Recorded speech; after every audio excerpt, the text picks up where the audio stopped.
Olá, bom dia, mais uma vez trazendo um tema aqui para reflexão. E hoje eu vou continuar com o tema sobre o luto. No primeiro vídeo eu falei sobre as 5 fases do luto, trazidos pela psiquiatra Elizabeth Kubler-Ross, que seriam a negação, a raiva, a negociação, a depressão e a aceitação, né? E eu falei que essas fases estão presentes não só nas perdas, nas mortes, nos enlutamentos, de perda de um ente querido, de um cão, mas também algumas vezes mais fortes, mais suaves, em relações de divórcio, em relações de mudança de casa, de sociedade, de ambiente, de mudança de país, né? Elas se verificam, e cada pessoa fazendo no seu timing, no seu momento, na sua velocidade, de acordo com a sua experiência de vida, com as suas concepções religiosas, filosóficas. E cada um deve ser respeitado no seu tempo, né? Eu dou um exemplo da questão da minha relação com o luto da minha mãe, do falecimento dela. Foi um adoecimento que ela teve muito rápido. Ela comemorou, organizou uma festa de 1 ano da neta dela, da minha sobrinha, e no dia seguinte, depois da festa, adoeceu com uma gripe muito forte. E ela tinha uma saúde muito boa, acompanhada de todos os preventivos, todos os exames, não fumadora, níveis de colesterol e triglicerídeos sempre excelentes. Mas de vez em quando ela tinha alguma gripe, ela ficava mal, 1 semana, muito mal. Então aquela semana a gente percebeu e logo pensou, é a gripe e depois vai melhorar. Só que passados uns 7, 8 dias ela não ia melhorando, e isso foi lá para 2005, não tinha Covid, não tinha nada disso. E ela foi começando a esquecer algumas palavras, ter uma alteração na fala. Ela sabia o que queria, mas esquecia a palavra. Eu fiquei preocupado, pedi ao meu irmão para acompanhá-la no médico, e ele falou, é normal, é da gripe. Foi 2 vezes, mas eu fiquei preocupado. Eu já estava no 4º ano de medicina e resolvi, era uma sexta-feira, ficar o fim de semana inteiro ao lado dela e do meu pai, que ela fazia as refeições, fazia tudo o cotidiano dela de uma forma normal, só que de vez em quando esquecia uma palavra. E eu fiquei muito atento, porque a deambulação dela estava normal, as faces normal, os movimentos de braços, propriocepção fina, estava normal, até que de manhã ela foi servir um café numa xícara, e a xícara, a pinça dela, ela não conseguiu segurar.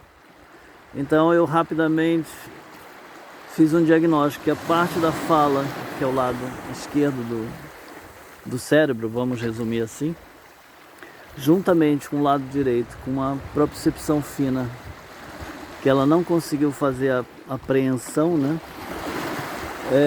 Fechou uma hipótese diagnóstica de algo a acontecer na região do cérebro. Levei ela direto para um hospital. A médica atendeu, já fui dizendo todo o quadro clínico dela, e ela ainda ia tentar ver se tinha uma rigidez nucal, que seria uma possível meningite, né? Porque ela vinha de um quadro infeccioso. E eu falei, eu já fiz, ela não tem rigidez nucal. E aí fizeram logo uma tomografia de urgência. Na tomografia, 2 médicos que estavam lá me chamaram para ver. E quando eu vi a imagem, né, da tomografia, já vi uma esfera gigantesca no cérebro com deslocamento da linha média. E eu internamente olhei aquilo e falei, é um câncer. E espantado eu falei, é um tumor, né? E eles me olharam assertivamente. E eu, na minha negação, eu falei, pode ser um abscesso. E eles acenaram, sim, pode ser um abscesso cerebral. Porque na minha negação, eu pensei, ao invés de um tumor, poderia ser um abscesso que poderia ser drenado com antibiótico terapia, trazer de volta, né, recuperar uma cura. Mas eu já estava no processo do luto, da negação, né? E aí os médicos habilmente foram falando comigo, olha, já está sangrante, ela já vai ficar internada fazendo um corticoide para diminuir o tumor. E em 2 dias será feita a cirurgia. Ela já foi encaminhada para fazer naquela manhã uma ressonância magnética para ter maior precisão do que havia, mas o neurocirurgião já tinha visto as imagens, já tinha preparado a cirurgia para quarta-feira. Isso era 2 dias depois, já não me lembro.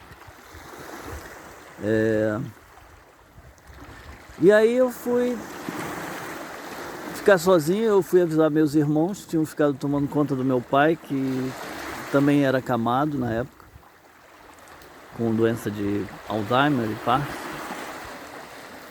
E alguém tinha que ficar com ele, então eu tinha ficado sozinho no hospital com a minha mãe. E eu fui pra rua e comecei a chorar muito, né?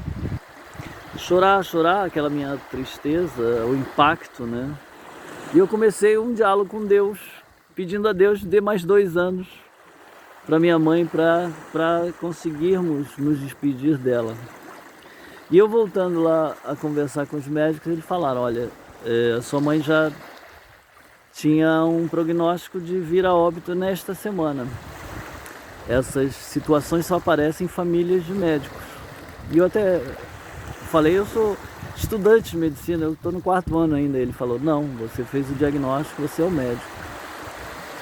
E esse achado clínico foi porque eu percebi muito rapidamente e fiz o diagnóstico, levei para fazer uma tomografia.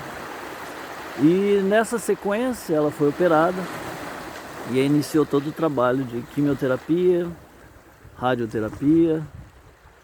Ela foi progressivamente perdendo a fala, a gente começou a se comunicar por mímica, mas ainda se alimentava, e o prognóstico era tentar a cura com quimioterapia, mas era um tumor com origem no pulmão, um adenocarcinoma de não fumador, né?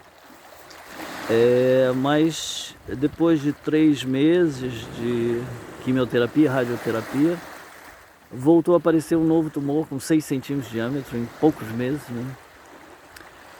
E aquilo foi avançando muito rapidamente. Não havia quimioterapia que avançasse a barreira hematocefálica para diminuir aquelas tumorações, nem radioterapia. Então era fora de expectativa.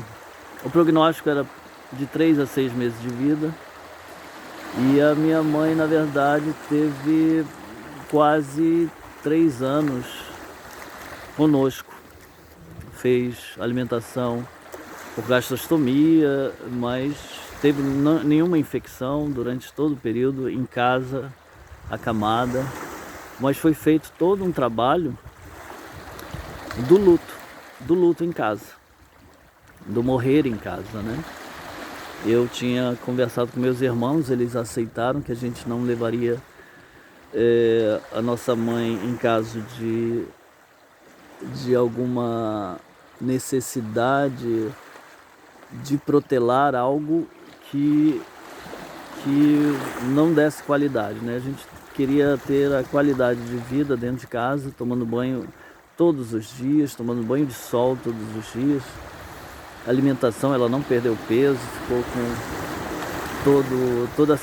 toda aparência saudável, sem nunca ter tido uma escara. Mas foi um processo em que essas 5 fases, eu não me lembro de ter tido raiva, né? Eu passei por uma negação, por uma negociação muito rápida, por uma tristeza, e isso foi numa semana. Por ser estudante de medicina, por ser, na época, saber o prognóstico reservado, eu já estava no processo de desapego, de dar uma qualidade de vida a ela, e não cheguei a fazer uma grande depressão e parti logo para aceitação e trabalhar com a minha irmã, com meu irmão, a aceitação também deles, né? E foi preciso esse tempo. No caso do meu pai, ele já era inconsciente, ele não sabia, ela veio a óbito no mesmo quarto ao lado dele e ele não tomou nenhuma consciência, né? Ficou indiferente porque não percebeu.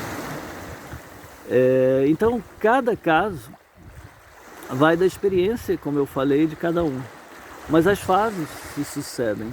E eu encontro, às vezes, entre clientes, lutos de divórcios, que as pessoas não conseguem refazer suas vidas, porque ainda ficaram presas ou numa raiva, ou numa negação, né?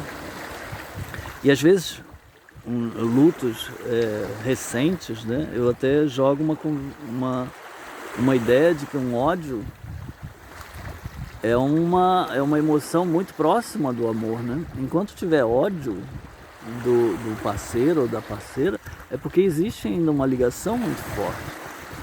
O oposto ao amor seria indiferença, quando a vida do outro, se está feliz, se está triste, né? Se ainda existe amor, mas um amor que liberta, eu vou ficar feliz que o meu ex-companheiro, que minha ex-companheira sigam felizes, porque eu quero a felicidade dele. Se você ainda nutre raiva, rancor, mágoa, você ainda está muito ligado, né? Então cada pessoa tem esse tempo de cura, mas muitas vezes sozinho não se consegue chegar lá, sozinho não consegue se olhar para essa questão, e é preciso uma terapia, uma psicoterapia, um psicólogo que lhe apoie nessas aceitações, nesse processo de cura. Enquanto nosso coração está preso, amargurado, numa relação do passado, a gente não consegue ir inteiro para uma nova relação. Então esse foi luto número 2. Ficamos por aqui. Um abraço.